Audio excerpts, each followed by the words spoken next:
So guys,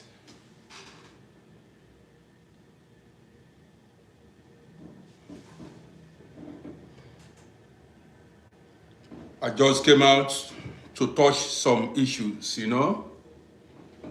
Once in a while, we touch politics. Do you understand? Every now and then we touch politics. That's why I'm here. So how is everybody doing? Hope everyone is doing good. It's not every time we discuss daily life or we discuss personal issues. Today we are here to discuss politics. So as you join me, like and share, let's. And so, like and share the broadcast. Majestically Mane is in the building. I see you big time. So as you join me, like and share, let us liberate Africa. Ara, I see you. Let us do what? Liberate Africa. That's why I'm here.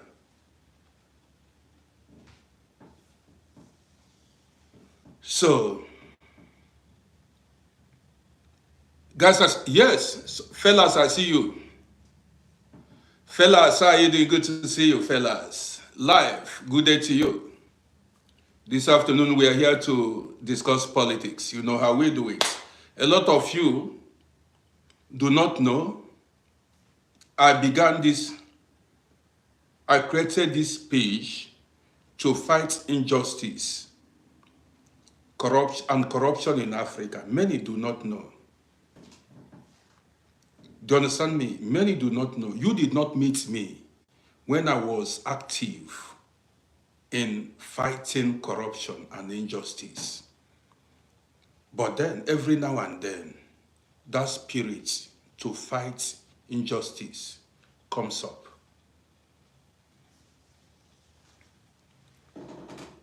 How many do we have here in the building before I get the party, that is, before we take off? You've got to buckle your seat belts. We are about to take off. Yes, so as you join me, like and share, let's go.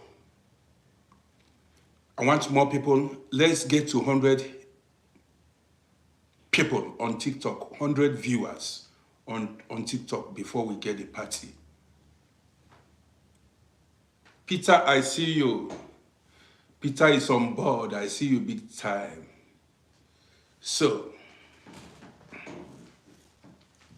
you know,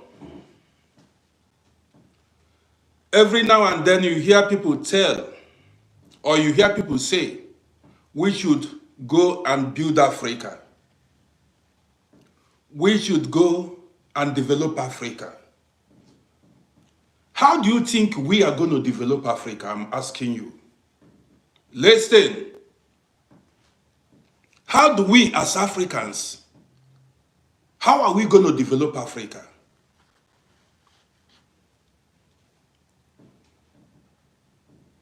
To develop Africa lies on us. We are the ones to develop Africa. Let me tell you how. And I will share my experiences with you. There are so many African people living in diaspora, who have vowed never to go back to Africa anymore because of what they saw growing up in Africa. There are so many black people of African descent, who have vowed never to go back to Africa anymore because of the sufferings they encountered. Man, I saw videos of Africans in Libyan prison. Africans in Libya prison. Man, I shed tears.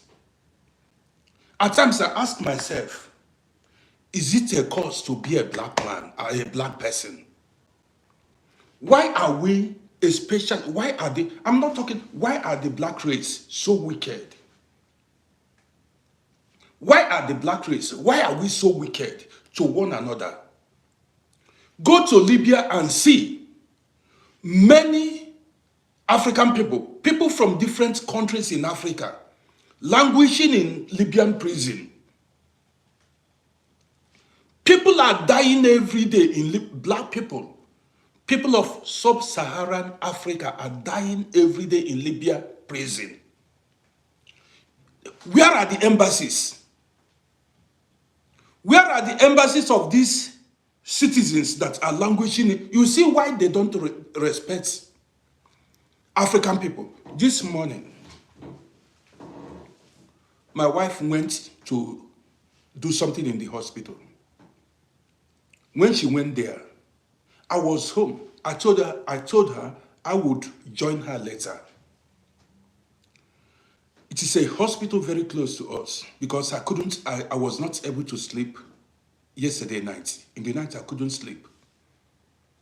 So when she woke me up to tell me she wanted to go to hospital, I said, okay, go to hospital. I will join you later. 1 hour, 30 minutes later, because I wasn't able to sleep, I called her. She said, as she went to the hospital, they were just tossing her around, sending her here and there.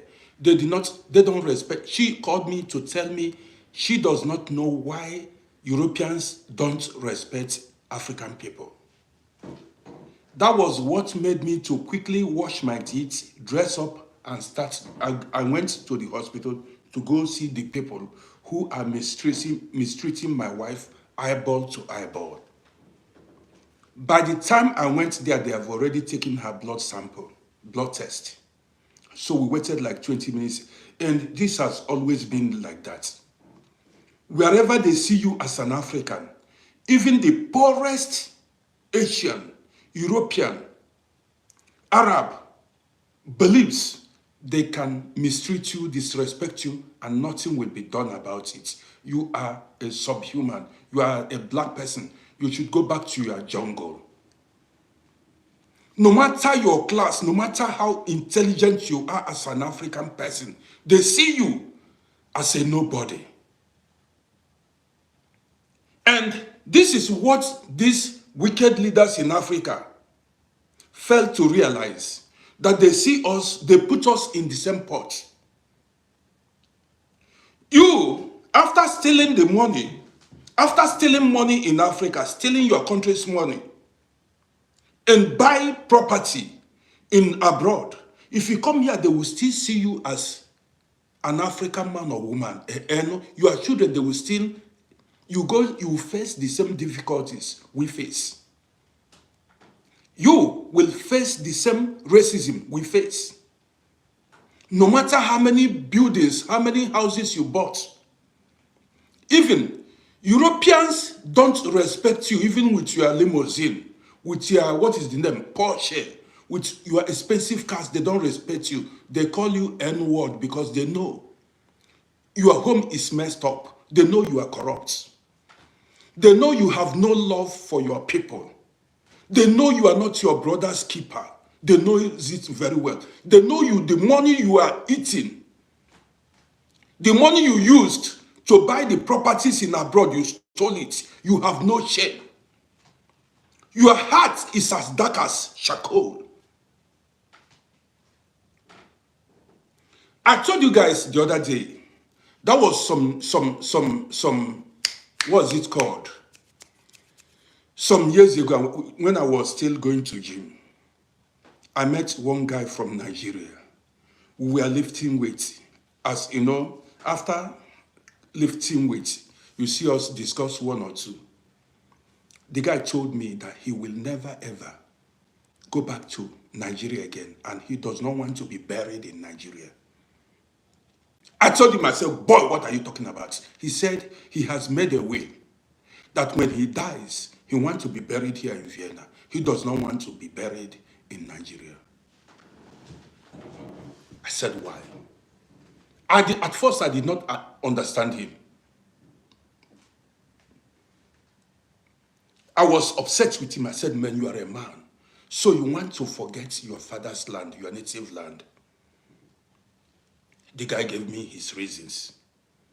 Let me tell you what you do not know. See, in my life, I am approaching 60 years now. All through my life, I did not get any love from Africa. I did not get any love from the country of my birth. They did not help me or support me in anywhere. All what I experienced was wickedness. Let me tell you what you do not know. That experience still lingers in my mind till today. See, you don't tell me, where do you even call home? Man, I'm just getting started. Until the youth of Africa rise up and say enough is enough. How many are these politicians in Africa that held Africa hostage? How many are there? See, let me tell you, when I look at myself, I'm depressed. Because nobody respects me in Europe.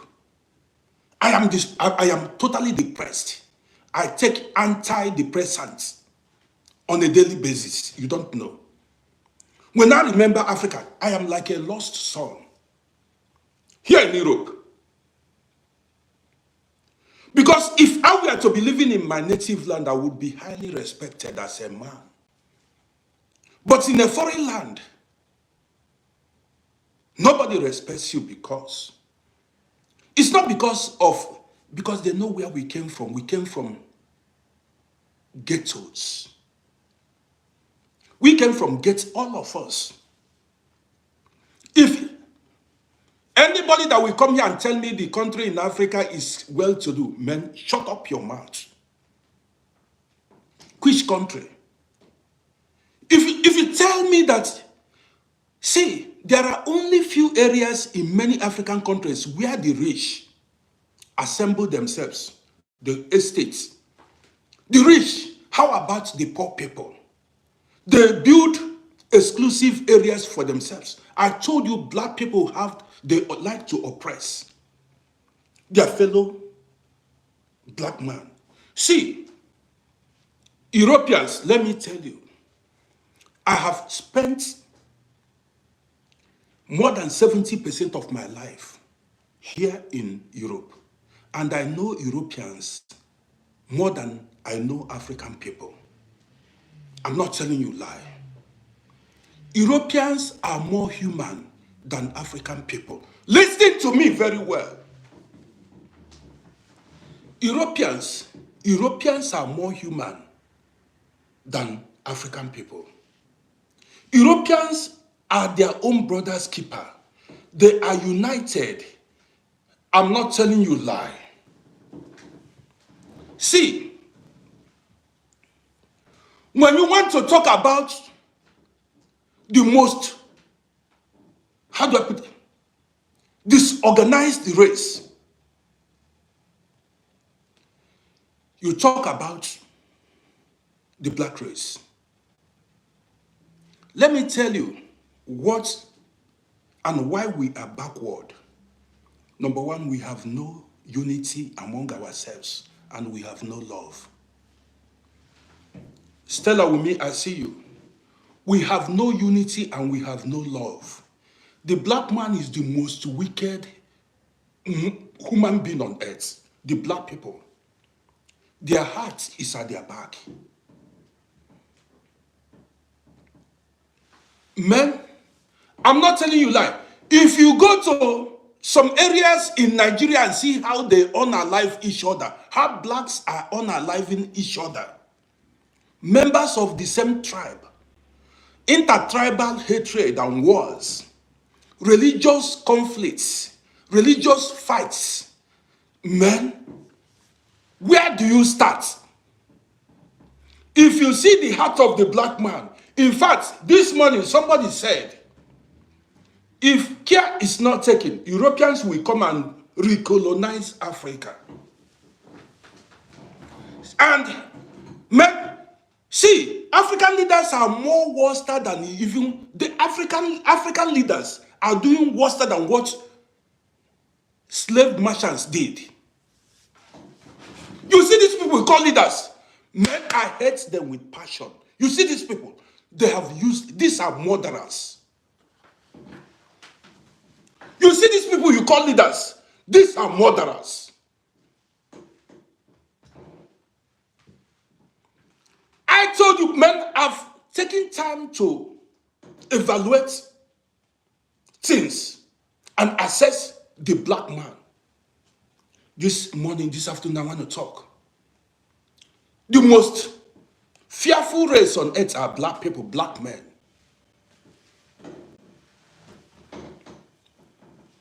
See, the most fearful, I'm not talking about women, because the gender that builds a nation are men. Pace setters are men. Pathfinders are men. The most fearful people on earth are black men. It took me time to realize this. I will tell you why the black people, the black men are the most fearful men. Watch other race. Do I need to go in details? See Europeans, the risk they took to invent aircrafts, land men on the moon, invent ship. Do you know the risk required, involved in inventing airplane? They risked their lives to invent all these technologies you are enjoying. If Europeans are not, if they were fearful, they wouldn't invade Africa, Australia, Asian countries. If their ancestors were fearful, they wouldn't have the mind, the unity to come to another continent and subdue you. Listen attentively. How many race or continents have we subdued or invaded? What have we invented? Let me keep going. It takes unity, oneness of purpose, oneness of mind to invade a place and conquer that place. A black man cannot stand in unity to invade a place and conquer that place. They will sabotage themselves, betray each other. I'm talking about inventing, not invest. I'm talking about, listen to me, there is a difference between investing and inventing a thing. To invent, listen attentively. If you don't understand English, you go to school, go back to school, because this is what you know. To go learn a white man's English. That's the only thing they taught us in school. Inferiority complex. Go and learn a white man's language. French, English, and Portuguese, and the rest. Of recent, some African people are stupidly, foolishly going to Sudan and Egypt to go study in Arabic language. What happens to your own native language?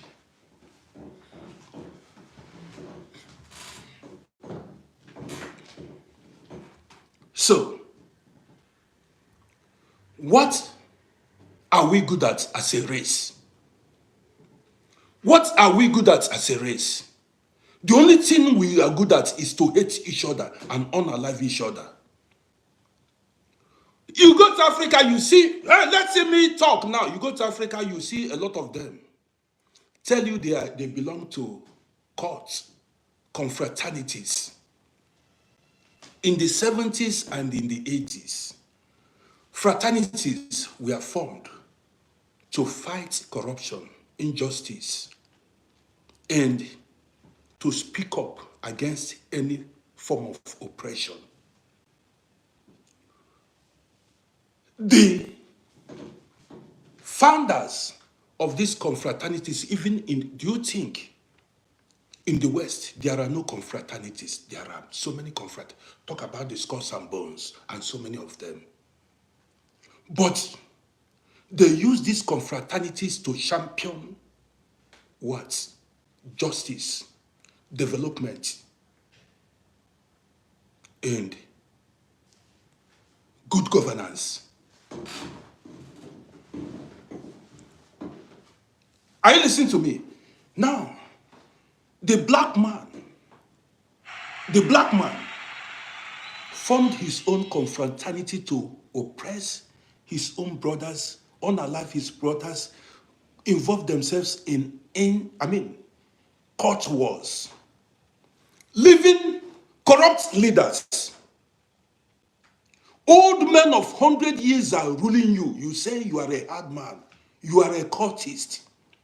You did not see injustice going on in your country. You did not see electoral malpractices going on. How? You formed a confraternity to fight oppression.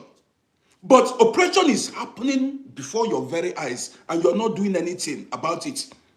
See, let me tell you. Your government is your physical God. Your government is your physical God. This is why Europe, Asia, and the rest of the world are progressing. It is the government's duty and responsibility to make sure that everything goes well in the country. It is the government's duty. And when the government fails in their obligation, in their duty, the masses will rise to stop that government. This is what happens in Europe here. And what I hate about black people is a lot of African people are not truthful. They are not sincere to themselves. Who are we? See, in many African countries, you see before your very eyes they rig election, and even a blind man knows that they rigged the election. Before your very eyes, your naked eye, before that you saw that an election was rigged. Why are you not fighting oppression? Why didn't you stand up? That is why that is where that hard man is supposed to come in. That is why, because, see, I live here in Europe here. I am enjoying the fruit of European ancestors, their labor. My parents and grandparents are not from Europe. But these European ancestors, they planned Europe for generations to come. This is where African people don't. See, let me tell you, your children, your descendants are living in Africa.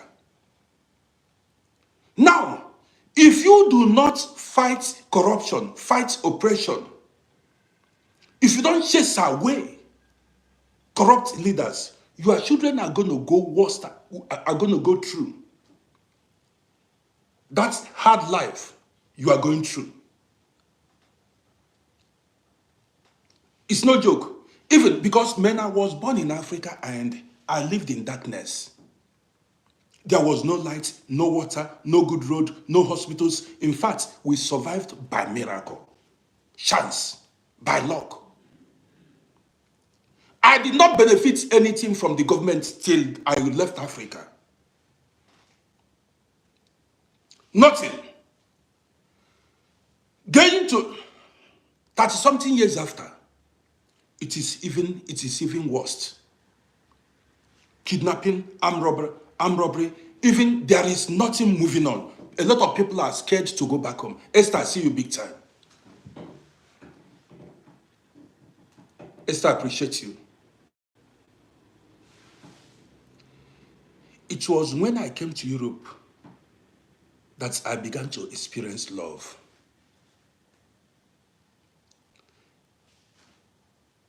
A continent, or let me say a country my grandparents, my father did not build. My mother, my father, they never stepped their foot on this country when they were alive. I came here and they showed me love. When I came here, yes, they showed me love.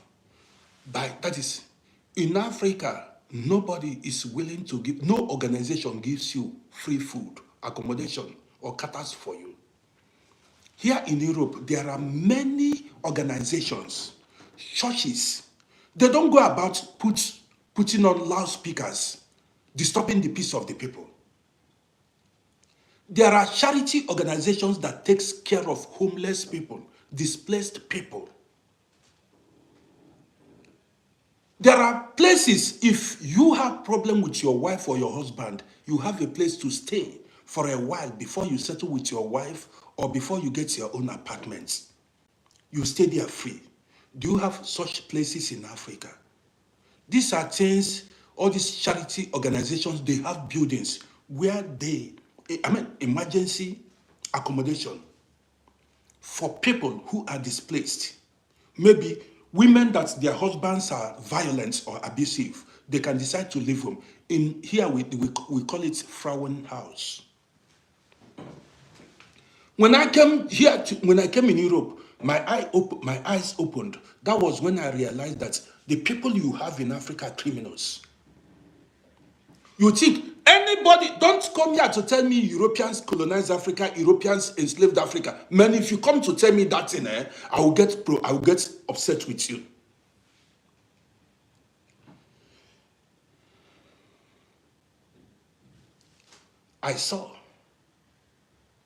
I've seen videos of the amount of money politicians looted in Africa, stole in Africa. Man,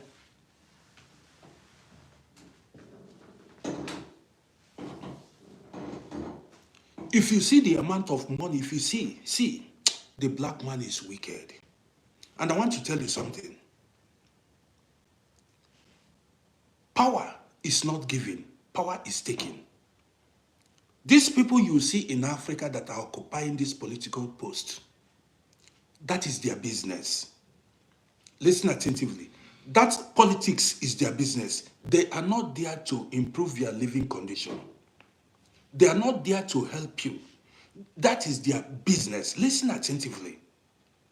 And they want to extend that business. They want to transfer it to their unborn children. Politics is their business. A way of making money. Many are not fighting, they are not into politics. Look at what's going on now. Some will come out openly and they display their wealth on social media. If I tell you, politicians have encountered in abroad, have traveled, the type of life they live, there is no place in the world that the politicians live as African politicians. Look at how much they take, apart from their salary, to tell you how inhuman these politicians are. Listen, how much do these senators earn in a month? How much do these senators earn in a month? And how much is minimum wage in your country? There are some countries in Africa, their minimum wage is not up to 30 euros in a month. Some countries in Africa, some workers in Africa, their minimum wage is not up to 30 euros in a month. And we are talking about families with children, they've got bills to pay. You see, I told you these politicians, these rulers you have in Africa, they are inconsiderate. They are inconsiderate. Listen, what can you do with 30 euros in a month? In today's world, if I spend 70 euros for a shopping, if I use 70 euros to go for a shopping, after 2 days, I'll be looking for what I bought. After 2 days, I will not have any food. That is, 70 euros cannot even do you in 2 days. And this African, there are families with children. There are families whose children are in the university. And you are paying them 30 euros in a month. And these people have rent to pay, How much does it cost to transport themselves to their workplaces? You don't consider that. To tell you that these leaders you have in Africa, they are inconsiderate. How much? Even if they are paying you 100 euros in a month, 200 euros in a month is not enough. Even 300 euros in a month is not enough for a family to survive in Africa. Okay, calculate the transportation from their place of residence to the place to their workplace, feeding, data, and the rest of it. And there are so many people who use generator. This is why you see many civil servants take bribe, because that money they pay the civil servants are not the money is not enough. How much are policemen earning? How much are policewomen earning? How much are the soldiers earning? Discover a policeman or a policewoman who has a family who has mouth to feed. A policeman whose children are in school. How do you want him to survive? Let's even, not even medical base, let's talk about the basics. Feeding, accommodation. Are you listening to me?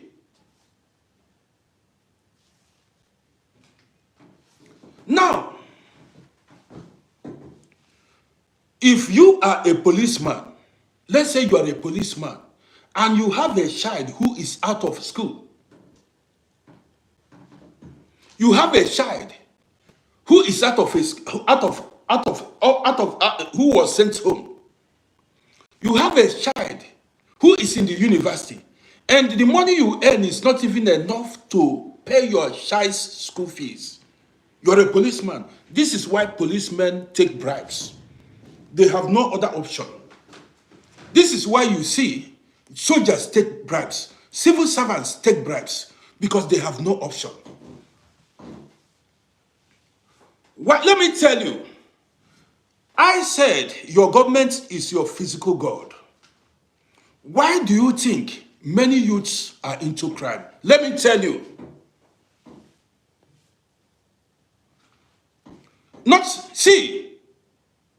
Now condition make crayfish bend. Why do you think many youths are into crime? I'm asking you. Listen attentively. Miss T, don't say no excuses. Let me tell you one thing.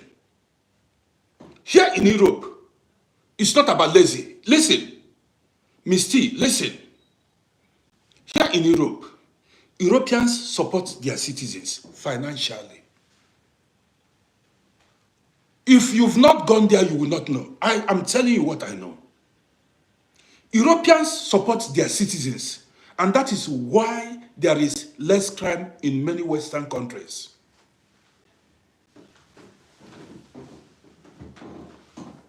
Let me tell you, in Europe here, if you have no job, the government takes care of unemployed people. So instead of European youths to go into crime, the government is there to support them. The government gives them money every month until they get another job. Are you getting me now? Until they get another job. How many countries in Europe pays social welfare? Did you know? Let me tell you, I don't want to rush this program. I want to take it bit by bit.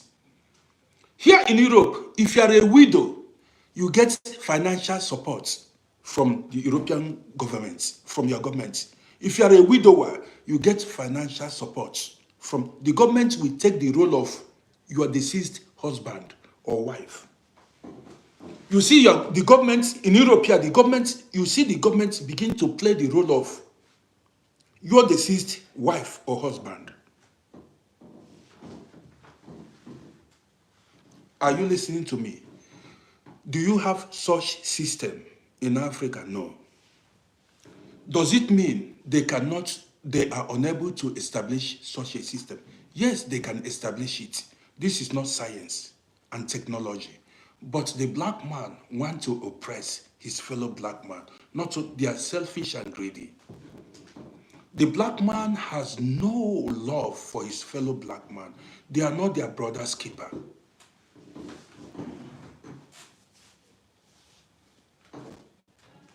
They are not their brother's keeper. It was when I came here to Europe that I realized that living in Africa was hell.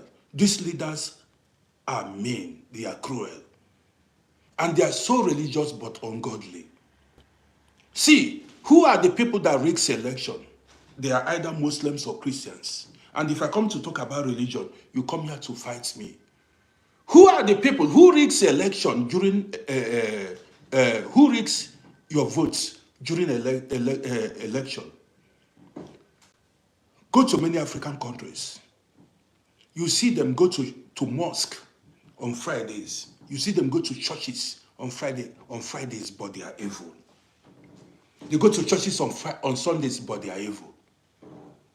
I have no respect for these religious rulers and leaders you have in Africa. I do not have respect for them. Europeans are not religious, but they are human. They are their brother's keeper. So let me tell you, there was an experience, there was something I saw growing up that up to today, it still lingers in my mind. This was in the 70s. I was traveling home with my father.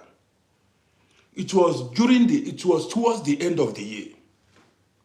I was traveling home with my father. You know, African roads are not tarred in the 70s. You know how dusty and untarred the roads were then. Till today, they are still like that. You know, there was traffic jam everywhere. There was traffic jam everywhere. Go slow. Some vehicle drivers, some motor drivers that couldn't wait, decided to beat the traffic. I was very young that time. Very little boy. Some vehicle drivers decided to beat the traffic by taking another road. Then there were soldiers controlling the traffic. Soldiers with guns and their canes, koboko. They caught traffic offenders, some of these people who violated the traffic, not wanted, who tried to take shortcuts. They caught a good number of them. Did you know what? That was when I hated Africa. I said, man, I cannot live here.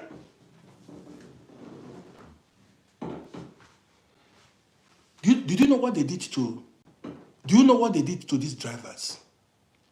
They told them to lie on the dirt, we call it poto poto, that muddy waters, dirty waters, muddy waters, that brown muddy waters, and be rolling on it. They were rolling. Their faces, their clothes were soaked in that muddy water. All their body, you couldn't see them again, and they were flogging them. They were flogging them as they were rolling. I was like maybe 10 years old then. I saw this. Many of them were asked to lie down, lie on the floor, and then they were being trashed in that muddy water. If you see their clothes and everything. I asked myself as a young boy, how can human beings, I asked myself, I said, how can human beings be this cruel to fellow human beings? As a young boy, it was a shock to me. How can human beings be this cruel to fellow human beings? Up till today, that memory, that thing, that was when I became scared. I At a very young age, I started looking for where to run to, where to escape, how to escape that country. What I saw as a little boy. My wife told me the same story. My wife told me that when she was a little girl, she saw something that made her, she began to look for how to escape, where to run to. I said, baby, what happened? She narrated what she saw. She said, growing up in Africa, 1 second, guys. 1 second.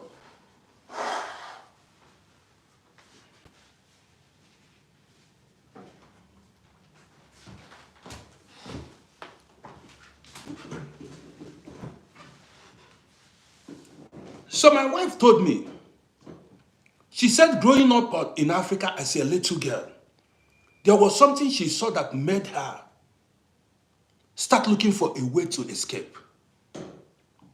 Uncle Sumbu, I see you. She said, one day a politician was riding in a convoy. You know convoy, how they ride in convoy, as if they are gods. The African mindset, African politicians.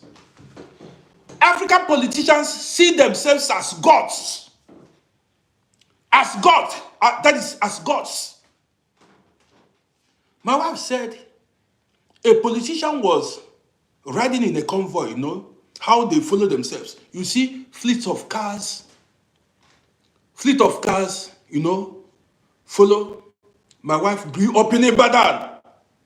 She grew up in Ibadan. Listen, she grew up in Ibadan.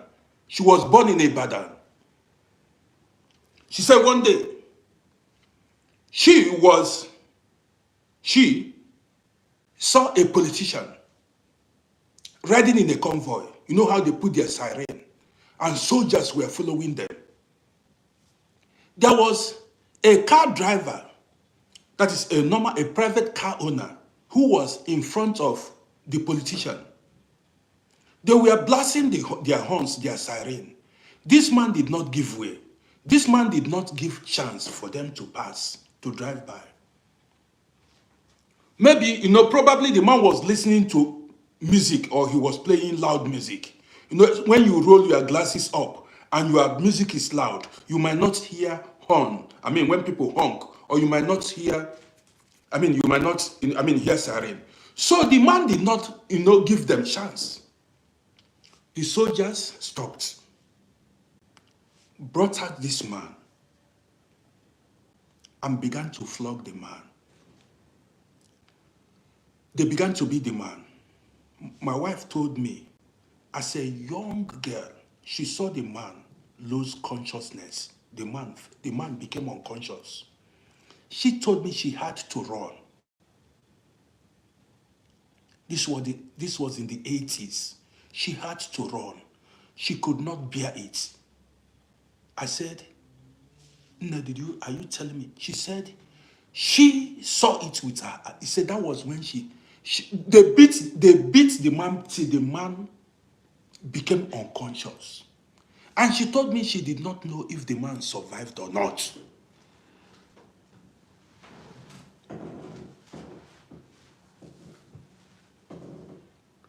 That was when she told me she began to look for who will take her out of that is how is she going to run away, escape from that country. Many of you watching me here now are based abroad. Listen attentively. Many of you watching me here are living in abroad. What happens when you violate traffic offense? Here and in many Western countries, listen, police don't stand on the road to intimidate and oppress citizens. Here, police don't stand on the road. There is what we call radar. Radar.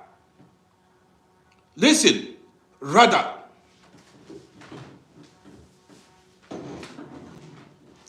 Radar, that is, if you overspeed, there is an electronic device installed on major roads, even on highways, even motor roads everywhere in the city, in the villages. there are radar, that is electronic device that will capture your speed limit if you overspeed. And if you violate the traffic rule, that thing will blink, and then it will take your number. That is, snap your number. You will get fine at your home address.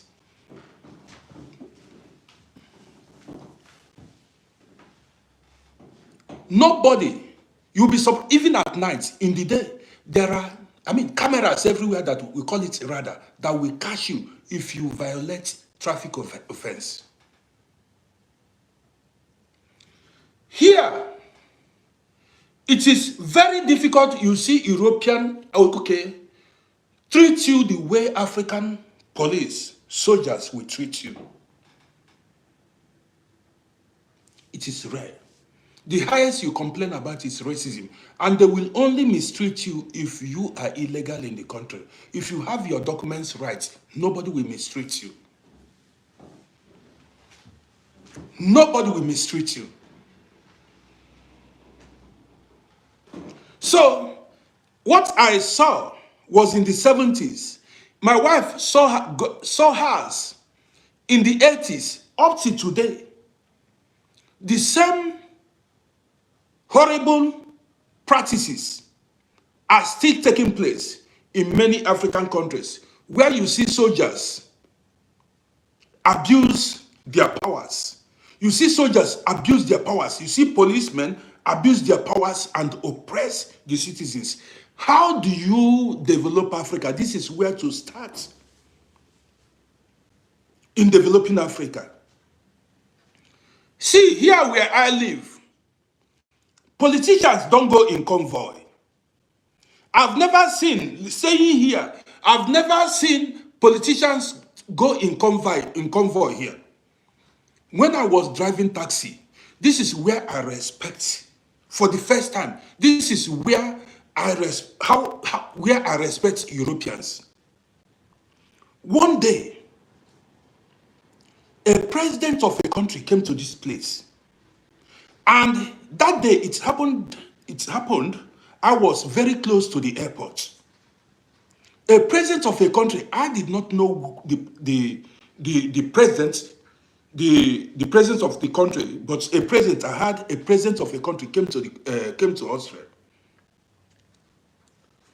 There was convoy, escorts, escorts. But did you know what? No noise.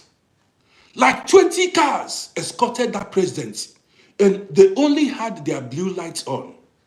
No honking, nothing, only their blue lights were on. The first time I saw convoy here, only when there is presidential visits here, something like that, you see convoys, but with no noise. Only you see their blue lights on.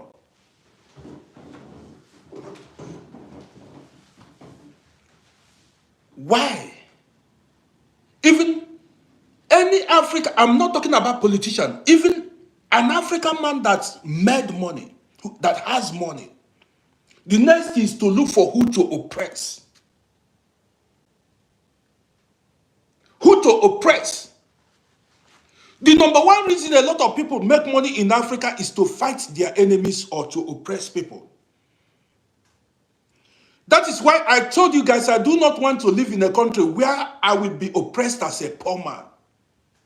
Here in Europe, I'm not oppressed as a poor man. Nobody oppresses me as a poor man. My rights are protected. My rights are protected. Nobody oppresses me. I must be frank with you. The only thing you witness here in Europe is racism. Every now and then, but it is dying down. But in Africa, you have no voice. You don't have a voice when in your own native land. I see some African people say, we are second-class citizens, we are third-class citizens in abroad. It's not true. In Africa, in your father's land, you are fifth class citizen. fifth-class citizen in Africa. And see what's going on in Africa. You have no voice if you talk. If you criticize a politician, they come and arrest you. They don't know what that is. They are practicing democracy. That's what they told you. But that is what you see in Africa is military regime. It's not democracy. Oppressive regime. It is not democracy. You have no freedom of expression. Ordinary, you make a video on social media, they come for you. They want to shut you up. They don't want you to exercise your freedom of speech. They don't want you to talk. Many Africans, and they want to keep you poor. They want, do you know what? Intimidation. They want to keep you. You cannot talk. Talk and the police will come after you. They use the police, the soldiers to oppress the citizens. And when I talk, I tell you, somebody came to talk to me the other time. Somebody said, Uncle Rodi, you should be a flag bearer of your what? Of which country? Flag bearer. See, I told you guys, I cannot live in a country where I will be oppressed as a poor man, where I will have a problem with a politician, a big man, and I will, even when I'm at right. When I'm right, I will be put in prison because I have no godfather. Let's go there. What is happening in Africa today? Many African countries, your votes doesn't count. Your vote does not count. That election is just formality. Your vote does not count. Now, it is, go to many African countries, you see somebody say it is his turn. You see a political aspirant tell you it is his turn. What does that tell you? That means that election does not, even if you cast your vote or not, it is his turn. Are you a child? When somebody comes to tell you it is my turn, what does that tell you? Whether you cast a vote or not, it is his turn. You don't use your brain. And you want to build Africa, you don't ask questions. In Africa, you will see somebody said he was the person who installed the governor. In Africa, what rise? The order of the day is Godfatherism. They know. You see a governor. Do you know how they run politics in Africa? It is not about who won the election. It is about who do you know? Which contacts do you have? How do we shatter this system? Somebody will come openly and tell you, will tell you that he was the person who put a governor there. What does that tell you? That is enough to tell you there was no credible election. Somebody will come here on my page and be telling me how to move Africa, and you have no mouth to even voice things out. You cannot speak out. You cannot. That means, and if you do not, it's happening in many states. I don't need to call names. You know it by yourself. If you do not do the bidding of your godfather, they remove you. If you fail to do the bidding of your godfather, they remove you. I'm bringing a governor that will do the bidding of a godfather. How do you want to move Africa forward with these corrupt practices?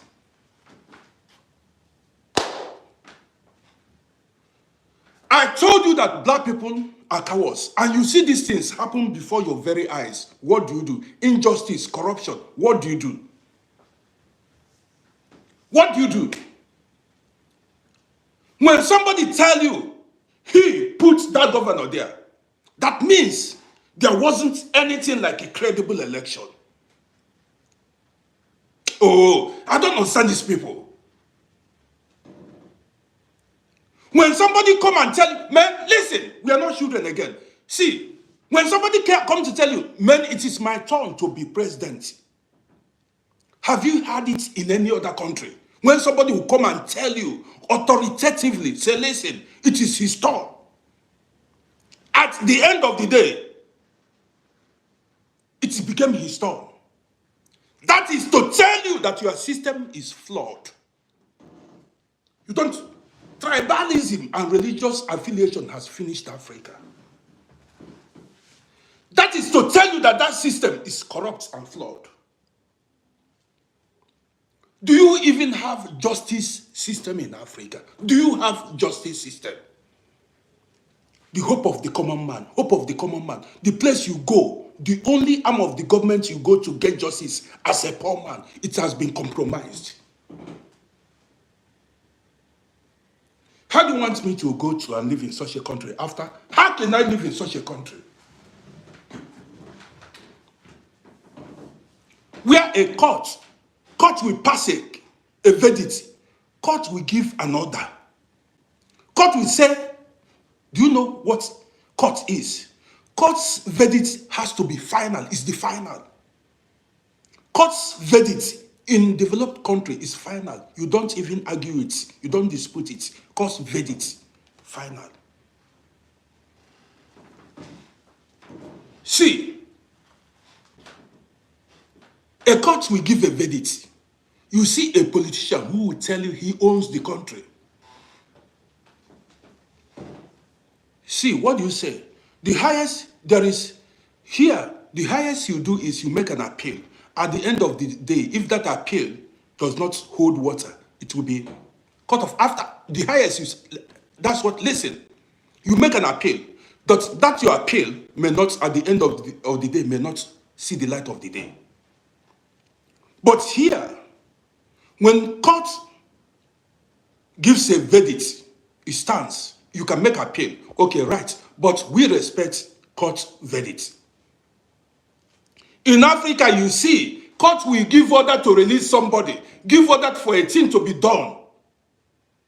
You see somebody come and stand on that court, say it's a lie. I've seen it happen several times. All your judges, all your lawyers are corrupt.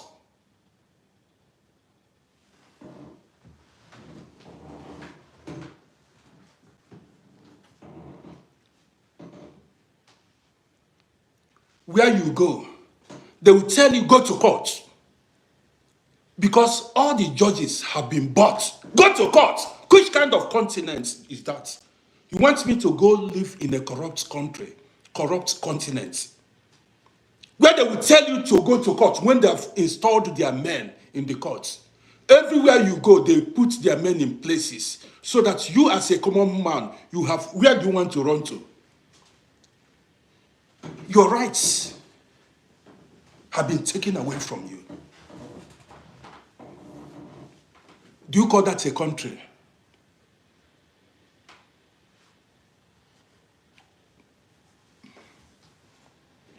Do you call that a country? Would you like, have you seen anybody? Have you seen anybody go to court and get justice there? Have you seen? You keep going, even when something happened to you, you will see the reality of certain countries in Africa. Have you seen anybody go to court and get justice? I told you that what Africa needs now is that's neocolonialism.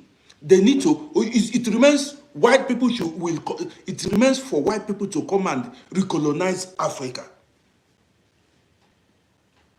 That's what remains. For Europeans to come and, because the leaders you have in place now are worse than colonial, those slave merchants, colonial people. Colonizers, I think that's what they call them. There is nobody. Let me tell you what's going on in Africa, for those of you who do not know. Do you know what is called ghost workers? Do you know what is called ghost workers? I told you, see, there are politicians and leaders in Africa who want Africa, some countries in Africa, to still remain dysfunctional. Excuse me, deep thinker, you cannot call your oppressor a master. That is being inferior. You cannot call people who came to enslave you, who came to colonize you, You cannot call them colonial master. You calling them colonial master means you are respecting your oppressors. You made yourself low before your oppressors. If it were to be the other way around, we did not do anything and the Europeans see us as criminals. People who came, they invaded your land, raped, plundered, stole your this thing, even disrupted all your way of life, your activities, and you are calling them master. You see the mentality of Africa. That is you depicting inferiority complex. You display inferiority complex. And that is what these leaders don't know. You call your oppressors, people who invaded your land, oppress you, master. Till today, you still call them master. So you don't believe that you yourself, you are a master. If they are masters, you are slaves, you are servants. You call them colonial master. You understand me? If you call them masters, what are you then? Or who are you? They are slave. So you call them colonial criminals because they came to commit crime. You should know when you are being manipulated, when you are being, yes. They came to commit crime in Africa, so you call them colonial criminals. That's what they came to do. Did they come to steal, unalive people and destroy? That's what they came to do. So why are you calling people who came to destroy your land masters?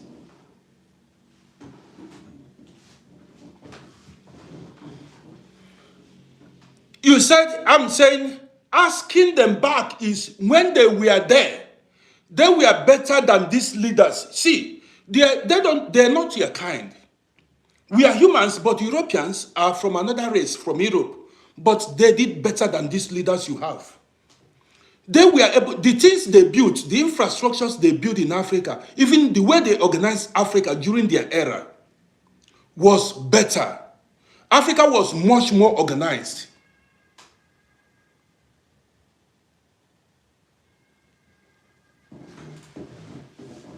Africa was much more organized.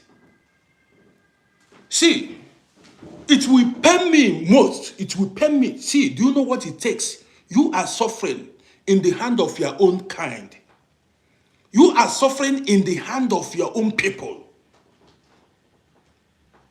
The people that you call your leaders are the ones oppressing you, dehumanizing you, mistreating you. You are dying in the hands of people you call your own people.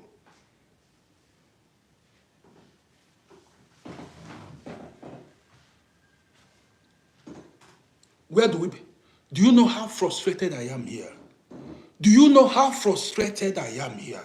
And not only me, a lot of people. If I should go home now, where do I begin? At this my age, where do I begin?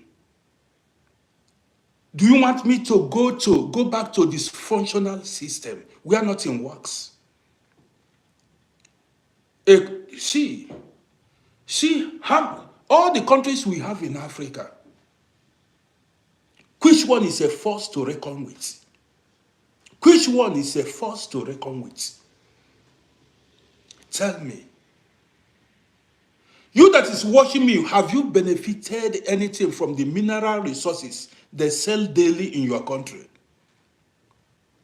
Have you, South Africa, you talking about South Africa.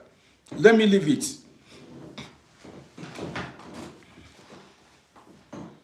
Even if you are living in Burkina, wherever you live, what have you benefited? What have you benefited from the resource, from the sale of resources you have in your country? What have you benefited? I'm asking you. What have you benefited? Do you have free health care? Do you have free health care?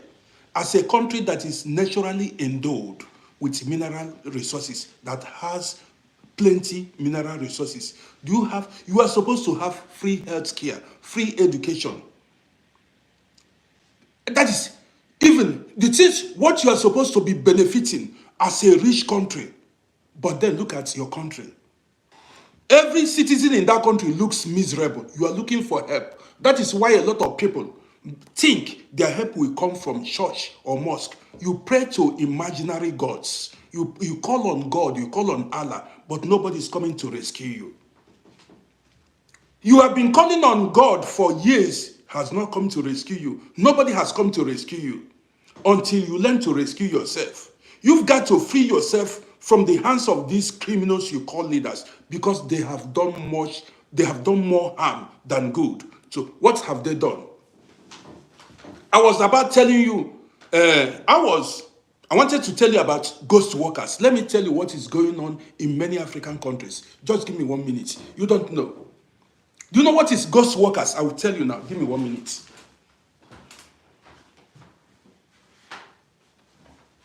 Just 1 minute.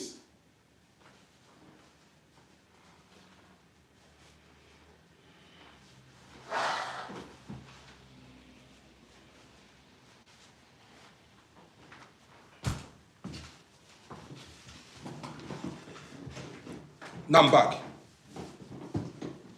See, you do not know what is going on in Africa. There are so many people who are not working. They don't work in government parastatals. I think that's what you call it in English. There are so many people who they don't work. They don't exist. They don't exist, but they are receiving salary from the governments. Are you listening to me? There are so many people, they don't exist and they don't go to work, but government is paying money into their accounts every month. This is the highest level of corruption. And that money goes to somebody.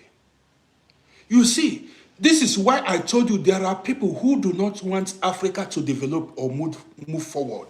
We are our own enemies.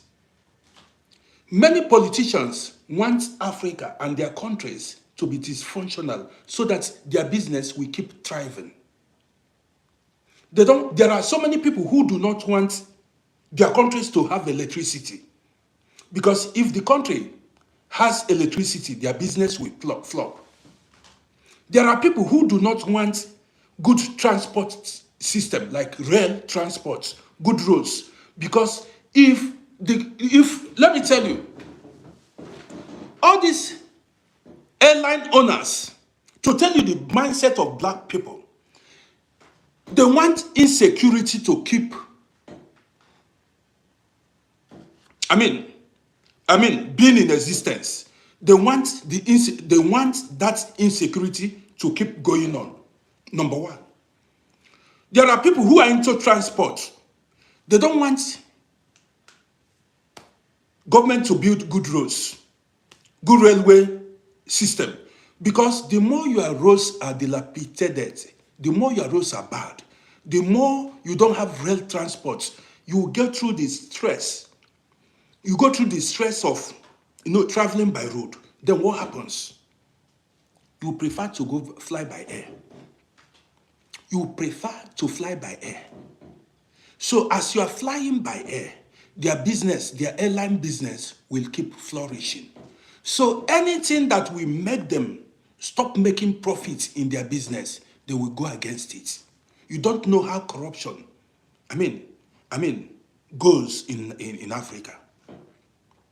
Everybody, these are businessmen, and they bribe even politicians not to do certain things, not to build certain infrastructures. How come 60-something years after independence, we don't have lights? Let me tell you how this thing goes. See, people who are generator dealers, who sell generators, that is their business. People who are generator sellers. Some countries, having electricity will be a blow to their business. Some countries, see, let me tell you, somebody said, give us hope. You want me to give you hope? Did you say I should give you hope? What did you do during the last presidential election? What did you do?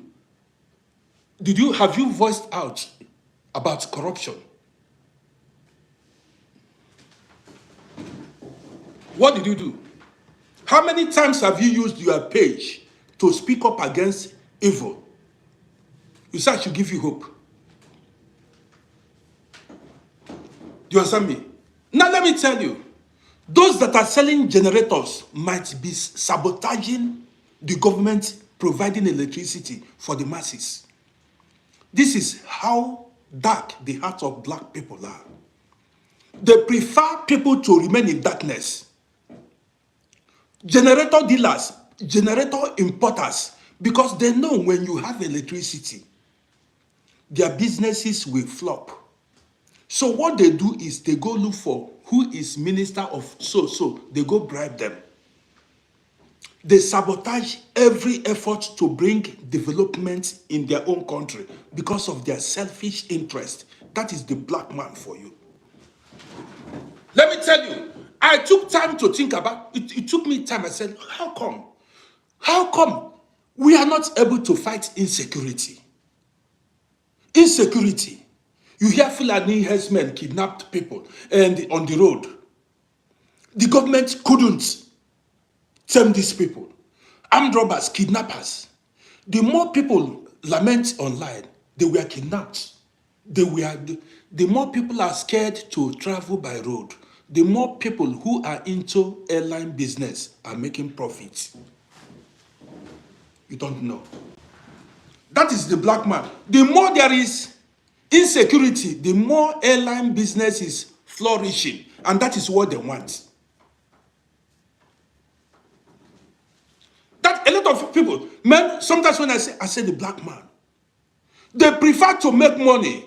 They prefer their profits,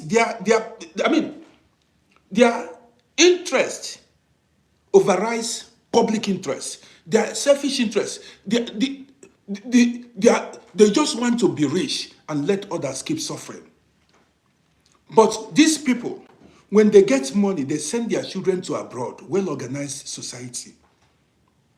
The politicians, when they are done, when their tenure expires, you see them come to abroad to enjoy developed, same climates. They come here to enjoy well-organized society. But your native land, your father's land, you don't want to develop it. You don't want to develop it.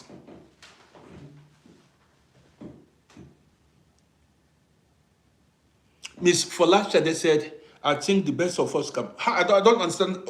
How do you mean? I did not get that your question very well. Man, see, I do not know how old, a lot of you watching me, how old you are. What would you go to do in Africa now? Except you are super rich. What if you are a man of my age, what do you think you would be able to pull in Africa at this age? What can you do? What do you expect to meet or enjoy in Africa? Unless you have excess money. Tell me, what can you look, I'm almost 60 years, frustrated, depressed in Europe. I do not have that strength to queue at petrol stations waiting for fuel. I do not have that money to be buying fuel for my car every day. I don't have money to hire security. Go to Africa, everything you've got to provide by yourself. Everything you need, you've got to provide it by yourself. Everything. And if you don't have money, you live a miserable life in Africa. If you have no money, you live a miserable life in Africa. Tell me, what will even encourage you to go? Even tell me. See, Stella Wumi, how much do you want to go with? Tell me, how much? And you go. Only fuel will take all the money you went with. Because there is no light every night. Even, man, I was there now. Every day you buy fuel for your generator, you buy fuel for your car. That is the money, unless you choose to stay in darkness. And as you are there, that is how you'll be afraid of kidnappers and armed robbers. And if they kidnap you, nobody blinks an eyelid. If they kidnap you, nobody cares. Nobody cares.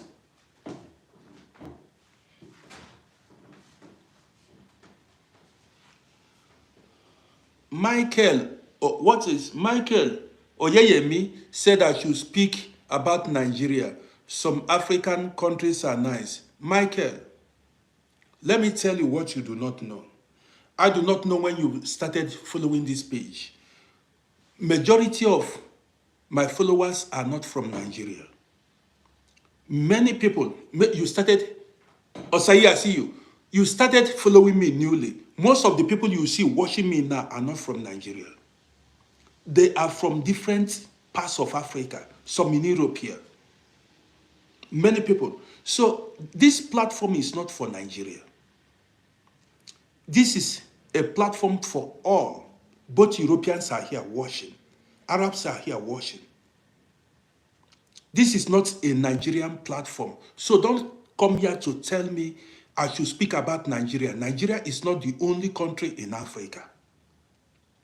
What affects Nigeria affects Ghana. Ghana has her own problems. Cameroon has her own problems. Man, yet too, I went outside this afternoon. There was a customer of mine I saw when I went outside. This man, back then, came to my shop to have a haircut. He was a permanent customer of mine. When I saw this guy, he is aged, kaput, tired. I asked him, I said, boy, you are still here. You've not gone back to Cameroon. He said, my brother. He said, Cameroon is messed up. He said, the man he couldn't even walk. White, gray hairs everywhere. The man, I saw him, I said, dude, I thought you've gone back to Africa. I said, go where? He said, Cameroon is messed up. He said he went back, if he go to visit Cameroon, the situation still remains the same in Cameroon. So why should you tell me to speak only about Nigeria? Do you know how many Cameroonians, South Africans that are watching here? Do you want them to start commenting? Come to my YouTube. Indians, Pakistans, and people from other parts of the world are watching me. You cannot tell me to talk about Nigeria. If you want to talk about Nigeria, you use your platform and talk about Nigeria. I speak generally about Africa because if you walk, I live here in Europe. When I walk on the streets, they don't know if I'm a Nigerian or a Liberian or a Cameroon. They see me as a black man. So I represent black people. I don't represent Nigeria. Do you understand me? I cannot see. When I walk on the street, people don't even know if I come from African American. If I'm from USA. And the people I began this, page with, the people I started this page with are not Nigerians. People from different, they are here. So don't come here and tell me I should talk about Nigeria. I talk about Africa generally. You see people from Gambia, Uganda, Namibia, South Africa, Senegal, every part of the world, they are here. They are here. They are here. Why should I be talking? People have, Ghanaians are here. South Africa, uncle. So, this is the problem with Africa. Congo is here. Are you seeing it now? Sierra Leone is here. You will see them coming out now. This is the problem with Africa. Togo is here. Are you seeing it? Gambia is here. South Africa is here. Ghana is here. Are you seeing it now? How do you want these people to feel when I talk? You see them. South Africa is here. They are coming out. This is the problem with Africa. Greed, selfishness. You want to talk only about your own. Sierra Leone is here. Somalia is here. United Kingdom. Are you seeing it? They are proving it to you now. Gambia, Liberia is here. You see Cameroon. Are you seeing it?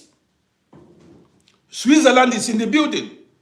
South Sudan, are you seeing it? South Sudan, Ghana, you see Canada, everybody, are you seeing it?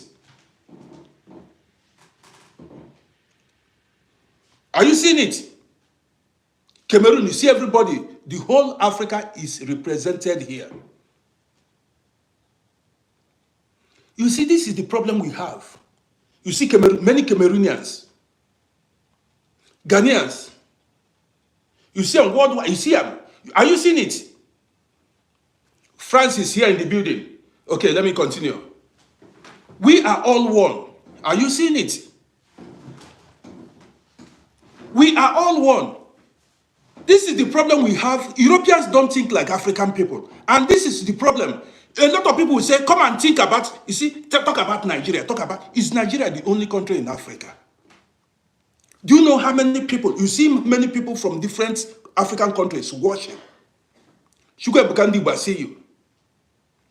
Zimbabwe is in the building. You see Zimbabwe. You see, I told you before they started, making themselves known. You see Zimbabwe.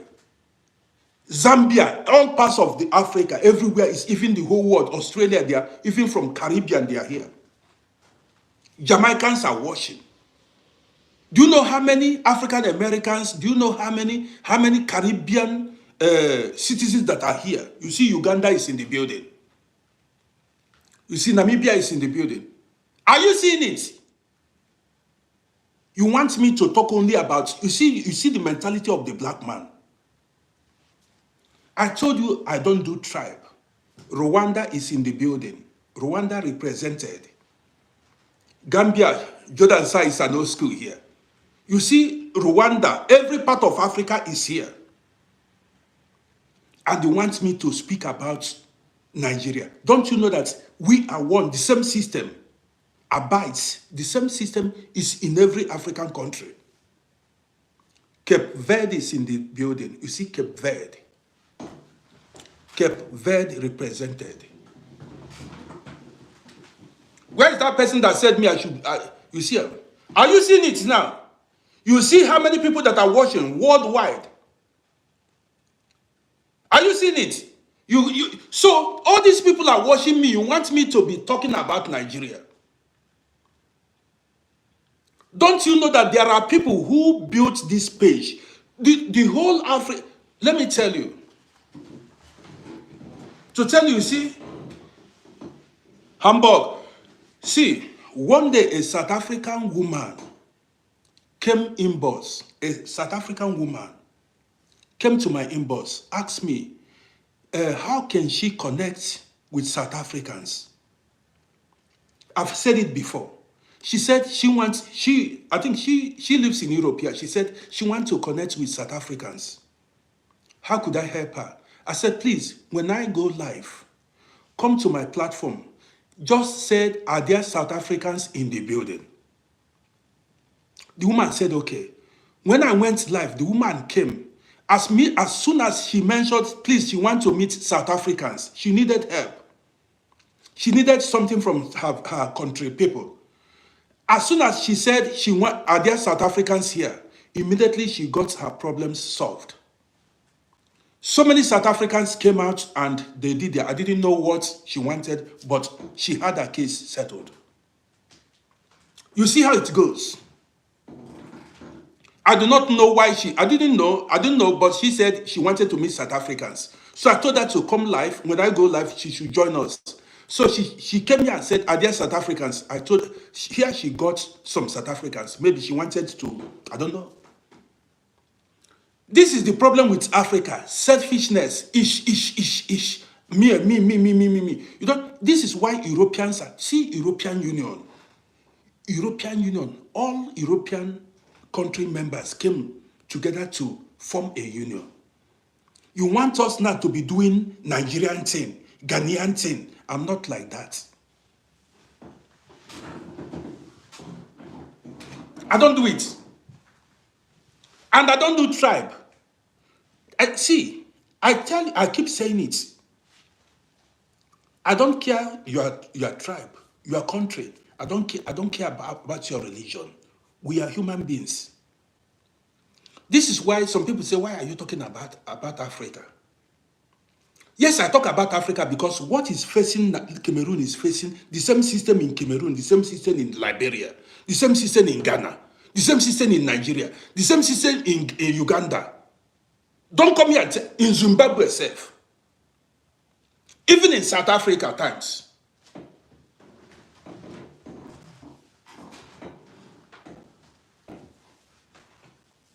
Do you understand me? Do you understand me? So there is no how you can come and see. I did not create a platform for that is, I made this platform international one so that everybody can come. We discuss, yes, United Africa, we discuss racism, we discuss religion, we discuss politics, we discuss daily life, we tell stories. Do you understand me? And that is how this platform has been. Don't come here and tell me to speak about any particular country. Even I respect, that's why some people said, which African country? We are one. If you come here to ask me, which we are the same people. And this is how I see it. I'm sorry. I know some people who are not from my tribe, they are not from my country, but they see me as a brother, they show me love. You don't know. You don't know how many people that have come to inbox to ask me, Uncle, what do you need? I said, thank you, I'm okay. They are not from my tribe, they are not from my country, they are not from why should I be doing Nigerian thing or this thing? I don't do it. I've grown above that. Do you understand me? I've grown above that. If I were to see, man, I'm living in Europe here. If you know how proud Europeans are, if you know how proud see, I have been living here. I have been in this country before Austria joined the European Union. Are you getting me now? And see, let me tell you, many of these Eastern European countries were poor. They are still poor. Let me tell you what you do not know. It was the rich countries in Europe that sponsored the poor ones, the poor countries in Europe, the Eastern European countries. The poor European countries have to meet certain criteria before they join European Union. There are criteria you've got to meet: human rights, economy, and the rest. What they did was, the rich countries like Austria, Germany, Switzerland, and the rest, they have to support. Even there was a time Greece went bankrupt. You see, Greece, there was a time Greece went bankrupt. The country collapsed. You didn't know? There was a time Greece collapsed. European Union came to their aid. European Union gave Greece money to boost their economy once again. They were dying of hunger. Greece. Now let me continue. So many countries like Romania, Hungary, Poland, Bulgaria, name them, Slovakia, Croatia. These are very poor European countries. In the 90s, they came here, they came here through the bush. They came here, they trekked, they beat the borders by trekking through the bush. They came by the bush to this. When they catch them, they put them in prison. These people from Eastern Europe, they put them in. I was in prison with many of them when I had no documents. People were from Poland, from Romania, from Hungary, were being deported back to their countries. They were not allowed to stay here because they have no documents. Many of you do not know. They were begging. So many of them, they were begging for bread, this Eastern European, until the rich European countries began to boost their economy, began to give their countries money. That's when I came here. That's why you see sometimes I get upset, because I've been in this country before they came. Guess what? Gradually, as years go by, you see they joined European Union.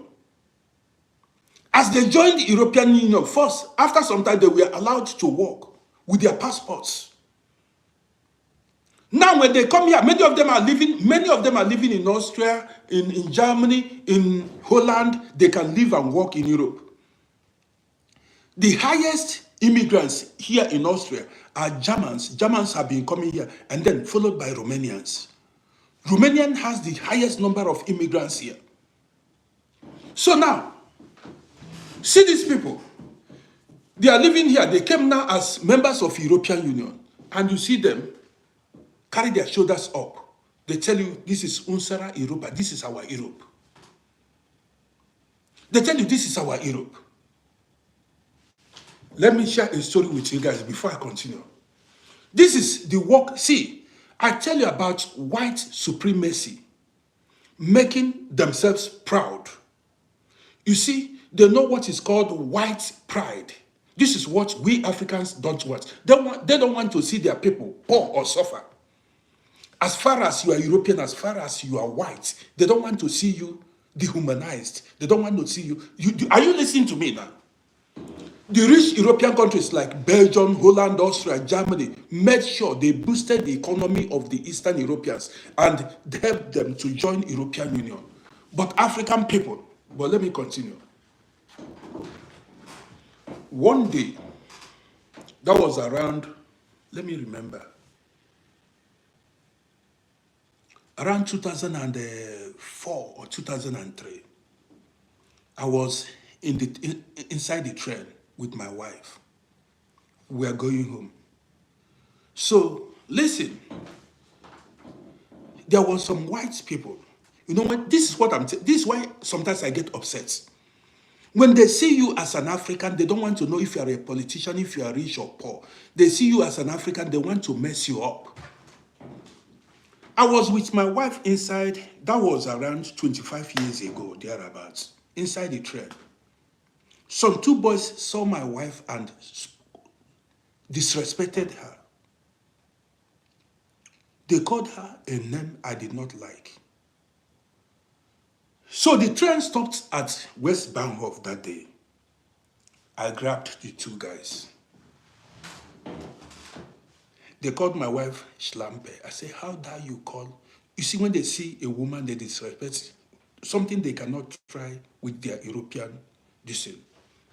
When they called my wife that name, as the train stopped, these two little boys, they said they are whites. I grabbed two of them instantly. I put them out. They did not want to come out from the train. They held one of the rod there. I heard that train did not move for 10 minutes. We were struggling. I said, you need to come and explain. Look at why I'm telling you this story. They were saying, this is their Europa. I should go back to Africa. We need to go back to Africa. They say they are Europeans, these are Europeans. The people, their Dutch was not well pronounced. They couldn't speak Dutch. But they are claiming because they are white. They say this is their Europe. So, I grabbed them, I pulled them out of the DC. Guess what? They are from Serbia. They are from Serbia, ex-Yugoslavia. Other Yugoslavians, all of them gathered, they are more than 10, began to support their brother. I heard them. I said, you need to tell me, why did you call my wife that name? Before you know it, the police came. They called the police. I heard them there. We are struggling.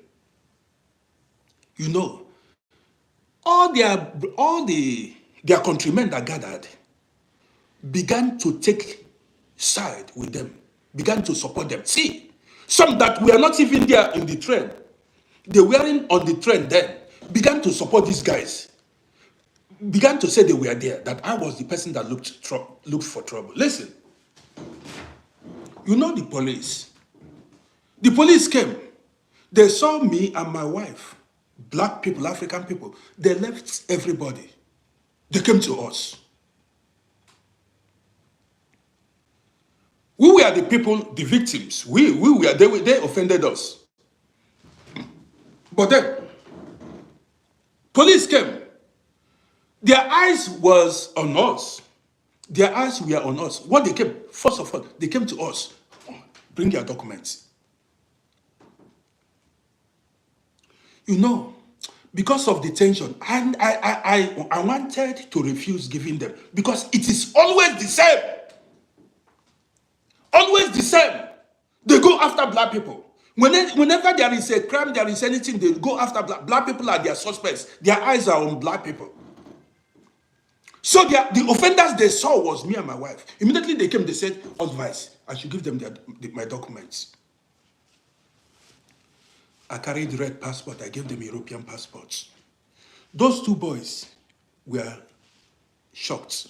They asked my wife. My wife gave them red passports. The police looked. Now they asked the guys to provide their own to give their own passports. They start telling stories. Police said, "Where is your passport?" Because I heard them till the police came. Police said, "Where is your passport?" They were just now Europeans, so they were just from messing up. So we had to go to the police station to go make statements. I made my own statements, my wife made her own statements, and we left those two boys there. Normally, after some weeks, I was supposed to receive a letter from the police to tell us how it's going to go, if we are going to court and things like that. Now listen, after a few weeks, I did not get any letter from the police. I went there. I said, "Oga, what's up? What's going on? Where are these two offenders? Where are they? What's going on?" I went to the police. That was in 15th district. They said the guys ran away. That was after about a month or two. They said they have been looking for the guys. Said the guys ran away from the country. I said, "What?" They said they are on the lookout for those boys, that if they catch them, then they will be penalized. You see, why did I tell you this story? When they see you on the street, they do not know if you are a citizen or not. What they believe is this is a black man they can disrespect, that if the police come, the police will eat you. Are you listening to me? A typical white person that sees you on the street, what goes on their mind is, this is a black man. He has no document, he's a refugee. If the police comes, they don't know that I've been here. Even the last time, one staff at a supermarket here messed up, a worker here. I told you guys the story. Police came. Two police, a male and female police officers came. After talking, she said I should go. The way the little girl, that my daughter is older than, because she's a police, the way she told me to go, I called her to order. I said, "Listen, when were you born?" She was looking at me. I called two of them. I said, "When were you? I know you are a policeman." I said, "When were you born?" I said, "Listen, by the time I came to this country, you were never born. You've not been born.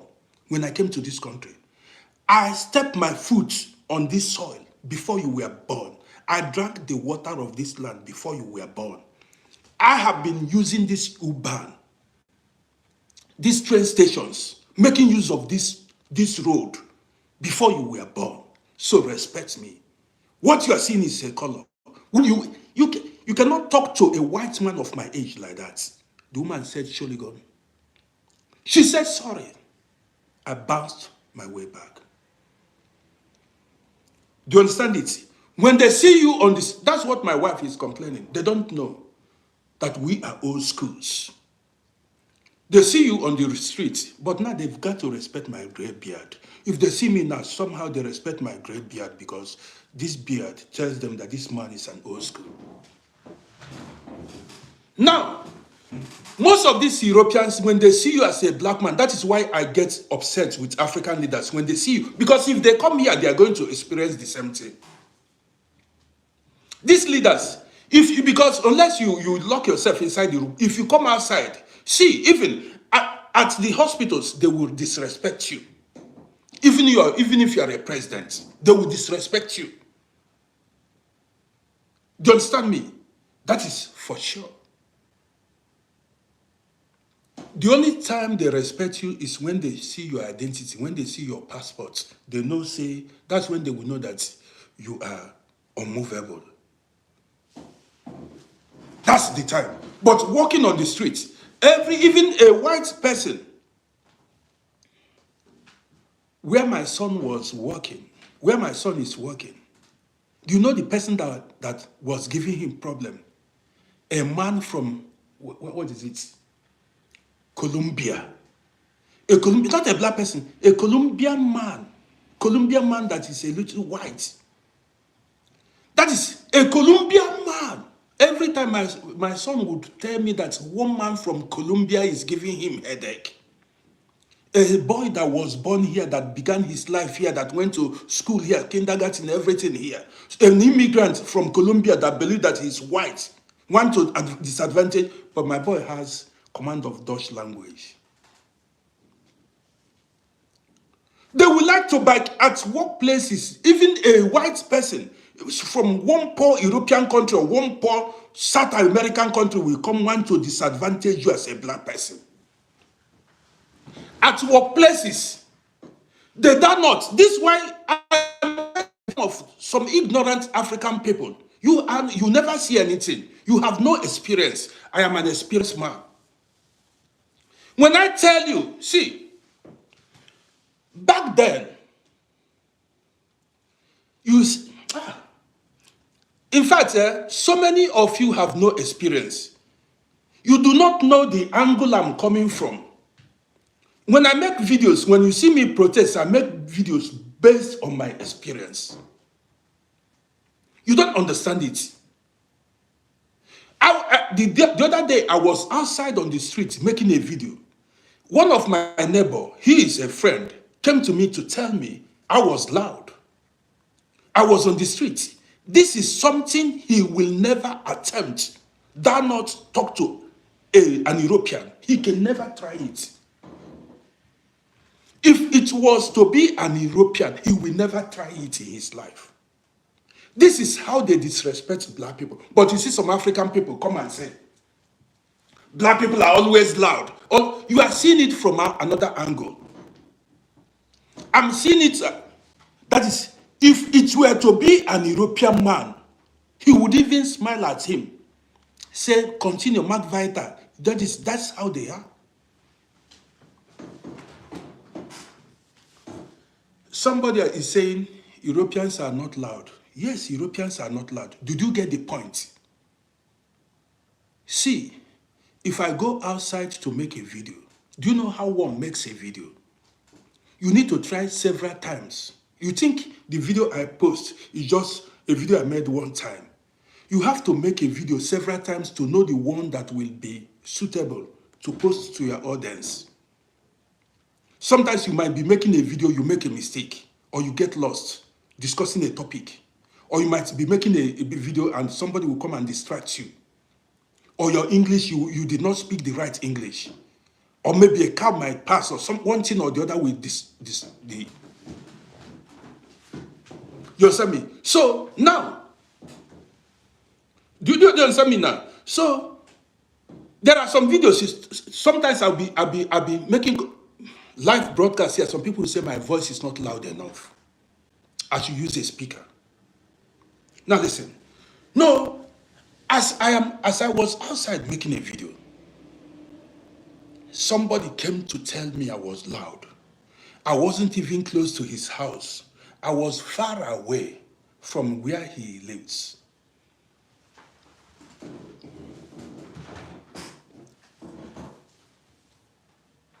See, it's not about me being loud or not. The question is, if it were to be an European man speaking loud, he will not go to the European man. Don't you understand it? If it were to be an European man, see, yesterday, listen, yesterday, when I was coming back, I told you guys I made a video. I went to pick my blood test yesterday. Inside the train, an European woman was loud on the telephone, laughing and talking very loud, disturbing everybody. People were smiling at her. Nobody went to her and said, please stop disturbing the people, the passengers. I was on my own. I saw two passengers smile at her. They smiled at her. These things, I see it and it upsets me. If I were the person speaking very loud on the train, you see somebody say, why are you loud? Are you listening to me? If it were to be maybe a foreigner, especially if it were to be an African man who spoke loud, you see somebody come to challenge, why are you loud? And you still see African people say, black people are loud. Do you understand what I mean? See, you don't know anything. Did you know how many times I have been controlled in this country by the police for doing nothing just because I am an African man? I'm an African man. Did you know? It's over 1,000 times. There was a time in the 90s, if you just make a move, anywhere they see a black person, they ask you for your ID card. What do you call it? Because you don't protect your own. You like to support other race. Have I not told you guys stories? Even new recruits, new police recruits, if they want to start their job, they start with black people. White people that have no voice, have no say, if they want to start racism, they start with black people. Anybody that is Arab that have no say, that is a refugee, an Arab person that is a refugee that came to Europe, if you want to start racism, you will look for black people. Afghanistan, Indian people safe. You don't understand. You are not sensitive enough. You don't know it. This is why sometimes you see me, I get upset. Yes, this is why you see me. Am I supposed to be even talking about politics? I don't have any, that is, but when I look at how we are being disrespected wherever we go, did you know how many times I've fought at the airports? If not that I'm having solid passports, if you see the problems, they like to discriminate you. Sometimes they want to try. But when they see the confidence coming out from me, you see them dodge. When they see the confidence, they will dodge.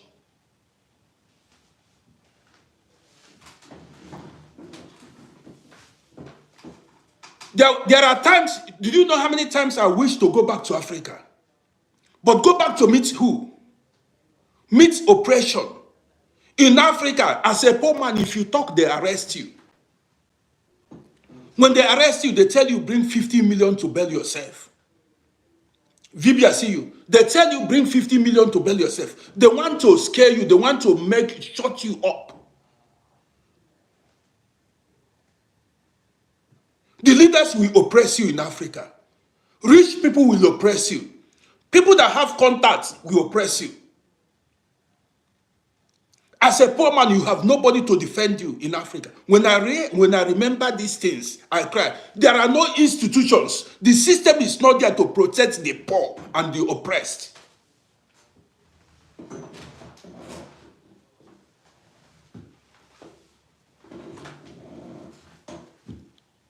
The system is not there to protect us.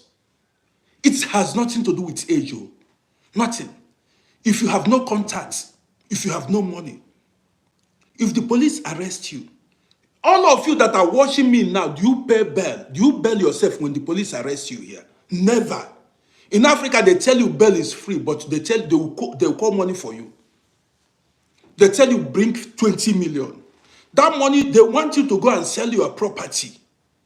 Sell your property. How wicked. When I tell you that black men are wicked, unless there is a system put in place to curtail these excesses. You don't know what you're talking. They arrest you, they tell you bring 30 million. You think it's a joke? Because they want to put you there. They want to hold you. If you see how mean they are. These are people where you come here and tell me you are a Christian, you are a Muslim, be careful. You are a Christian, you are a Muslim, but you rig election. You aid and abet crime. You aid and abet corruption.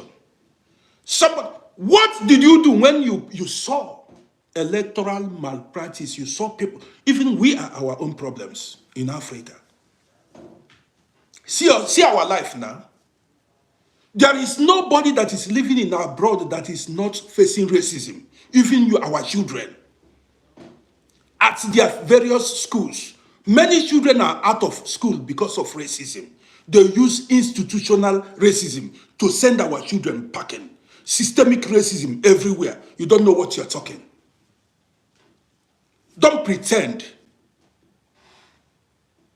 Do you know what they do to our children in schools?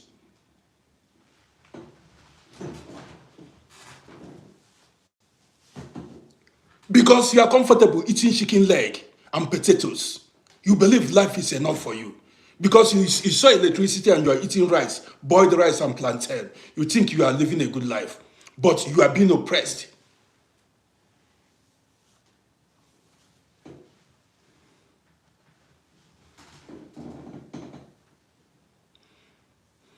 Though I don't blame you. Some people, to them, good life is when you put fried chicken in oven.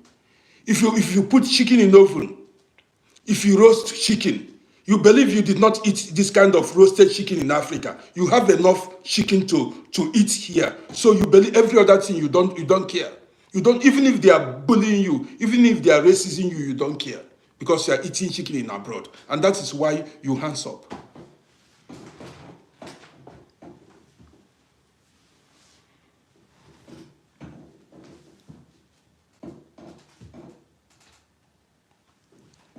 You need to see things from a reversed situation. When they mistreat you, ask yourself, if it were to be a white person, I want to open your eyes. Would this person do it? These police that are running, all the police people, these policemen and women that are chasing black people, though black people have their own problems. So you cannot come to somebody's country and start selling drugs, start spoiling their countries. That is wrong. But you ask yourself, there are so many people who are living right, who are no criminals, who don't commit crime, who go about their business, they go to work and come back. You go on you are walking on your own. They will come and accost you. They will come and stop you, disgrace you. But when they see white people or Europeans, even Chinese, Japanese, or other race, they don't try it. What they try with us, and this is that's why I told you that our leaders are messed up. Even these leaders, I'm older than a lot of them. These people are not supposed to lead they don't. Who made themselves leaders? Who made them leaders? Do you know what it means to be a leader? Let me tell you. To be a leader, you are there to serve and protect. You are there to protect your citizens. Say you cannot mess. When you see the police, foreign police, any country, anybody that touches your citizen should be called to order, should be sued to court. You need to tell us what the person did. If you mistreat any African citizen, you need to tell us what the person did to you. That is you being your brother's keeper. That's you doing your job. See, forget these African leaders. All these embassies you see in Africa, many of them are dead. You don't panic. How many African embassies have challenged the host country? Say, listen, why did you treat this person anyhow? Stop it. Have you given a warning? Give us a warning. There ought to be diplomatic clash. Say you can't touch to our city. Instead, that is, pull off your embassy there. Let there be problem. Then the next time they will respect your people. This one, they will beat your citizen. You will not even blink at night. You don't care. I don't even blame them. Let me tell you why I don't blame them. You know why? Many of these people that you call politicians even want to come here and live. Many of these people, these politicians, Don't you see even they go to embassy to look for visas? A whole African politicians are hustling for European visa, Canadian visa, Australian visa. A whole politicians, they are hustling for visa. Hustling for their children to come here and go to school, and these people have no shame. They have no shame. To tell you, these people have no faith in their countries. They are hustling for their children to come here and live, go to school here. They want to come here. They want to have contacts here. You see it. That is why when they see you in Europe or whatever, some of these politicians, no, these are low lives. Low lives.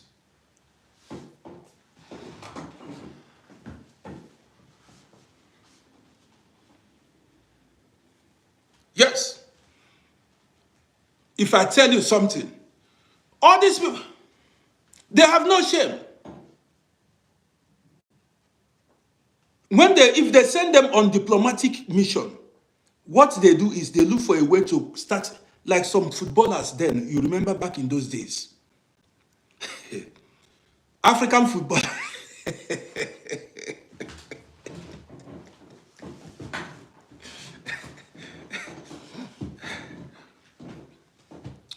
African footballers, do you remember when they are when they are playing World Cup, fan club, fans, I think that's what they call it, fan club. Maybe they are playing World Cup in USA or maybe Germany or Italy. Fans club, if they go to Italy, they disappear. After the tournament, everybody will take off.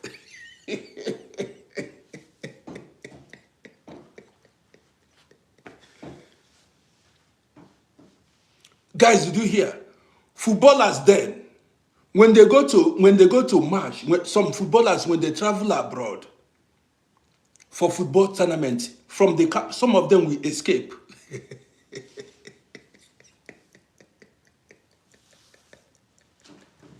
If I were them, I will escape too. It's not a laughing matter. If I were them, if I was a footballer then, I come out from there, why I not going to escape? Who wants to go back to the dark? Many footballers, when they travel abroad, if they look, yes, now, many fans club, the hustling that time is to get to join fans club, get visa to follow as a fan, and join fans club. If you reach the country, from there you find your level.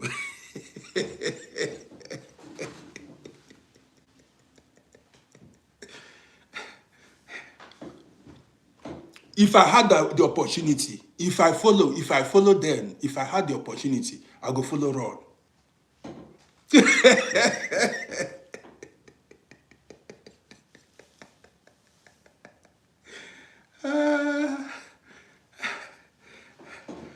To be honest, if I had the opportunity, I go for Olympics. That's the same thing I'm talking now. Whether it is Olympics or whatever, immediately they move to tell you that this. Yes, now, if you go to Olympics, it does not concern me whether you win or lose. My own is to disappear. If it is Japan, you want me to go back.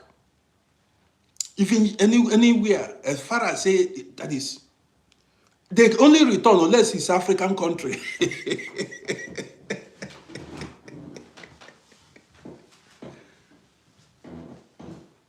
So you go to Japan as a fan club. Australia. It must not even be just ordinary match, friendly match. Go to play friendly. From there, I don't take off. From there, I will take off. Many guys then ran. So guys, Jordan, that's it now. If now you go, would you go back? Why not? They want to eat chicken legs now. Man, let me share you guys. Let me tell you guys a story. See, let me share this story. How can you go back? Back then when we came, say many African people, what is keeping them here is chicken and meat. So meat, food is what is keeping a lot of people here, because many did not see food eat. I dey expose the secret. Okay, so make I leave it. Okay. Let me tell you why a lot of people are here. Let me tell you why a lot of people are here. What is keeping many people here, both men and women, even aged men and women, what is keeping them here is food. Food. Many people did not see meat eat in Africa. They don't see meat, enough meat eat. So as they came here, they saw meat, they saw drink. It happened to me now. I don't know what if it is why I'm having blood pressure because I ate chicken tire. Man, there was a time I ate like full chicken too. I will lock myself. I will tell you guys the story maybe when I come out later in the evening. We use it to kill time.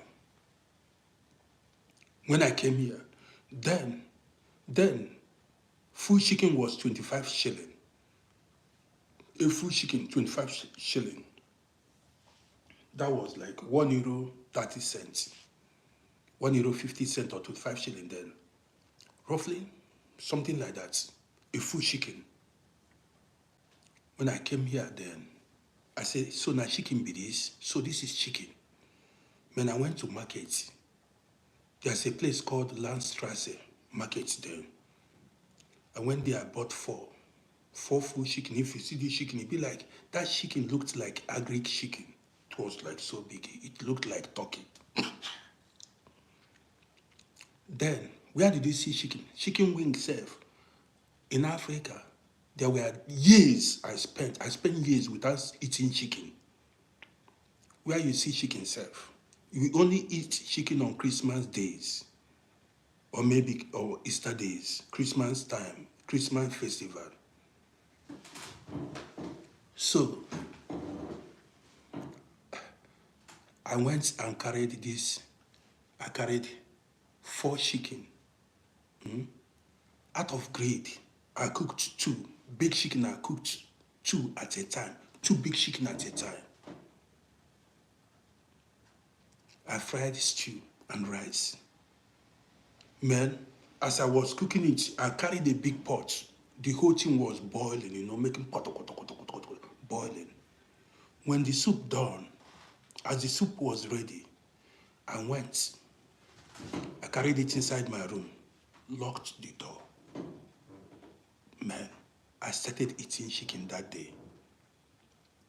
I finished 2 full chicken. You may not believe it. I finished 2 full chicken. I did not stop. I was eating meat, assorted meat. That could be how I developed high blood pressure. And because of that meat, there was one guy, I don't need to call the tribe. Those guys followed me to go shatter meat. They swore never to go to Africa again because of meat. Those guys swore with their life. Say, na life be this. They say they no go ever see chicken. They swore with their life. Say they are not going back to Africa again because of chicken. And they are still here.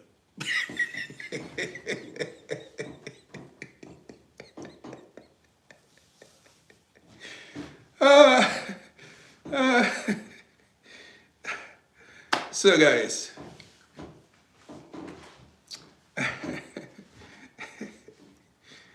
so I want to call it, I want to end the broadcast here. I appreciate everybody that.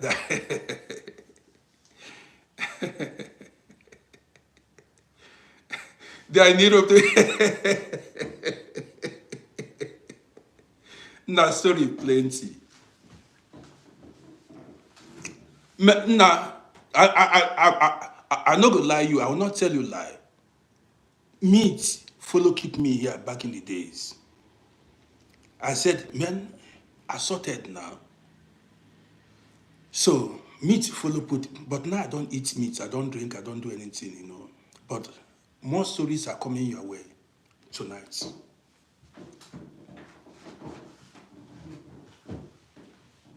Talking now, I follow eat talking now. Talking, I follow eat talking. Somebody asked me, when am I coming to Nigeria? You see that question? Did you see the question? You see the question of that guy, as if he has something for me in Nigeria. When am I coming? As if I'm coming to him. Do you have something for me in Nigeria?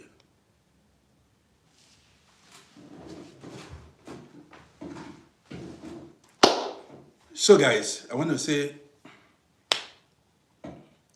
you see, monitoring, you see, I want to say thank you for joining me for being part of this broadcast today. I appreciate everybody.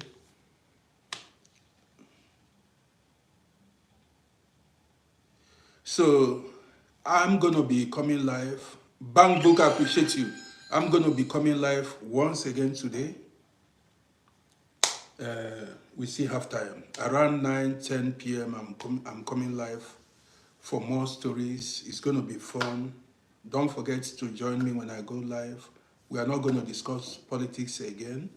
We are going to discuss something else. So don't forget to join me. In a few hours, I will be coming live again. So that's it. See you guys later. I appreciate everybody. Love you guys. You guys are great. Hope you enjoyed the program. See you later.